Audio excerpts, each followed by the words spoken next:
بسم اللہ الرحمن الرحیم۔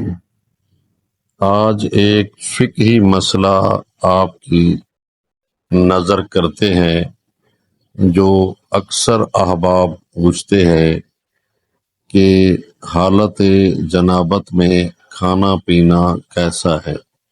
جنابت کہتے ہیں جب میاں بیوی ہم بستری کرتے ہیں یا جوان کو احتلام آ جاتا ہے تو اس حالت میں کھانے پینے کا شرعی حکم کیا ہے۔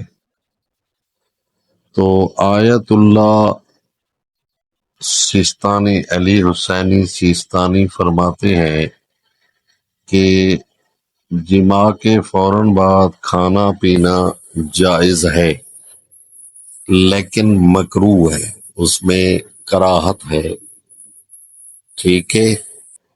اور کراہت کو دور کرنے کا بھی ایک جو ہے طریقہ موجود ہے۔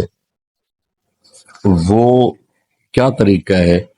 وہ یہ ہے کہ آپ وضو کر لیں تو اس سے آپ کی کراہت ختم ہو جائے گی، پھر آپ جو ہے وہ حالت جنابت میں، حالت احتلام میں کھانا کھا سکتے ہیں، پانی پی سکتے ہیں، شربت پی سکتے ہیں، ٹھیک ہے۔ وہ کراہت بھی ختم ہو جائے گی۔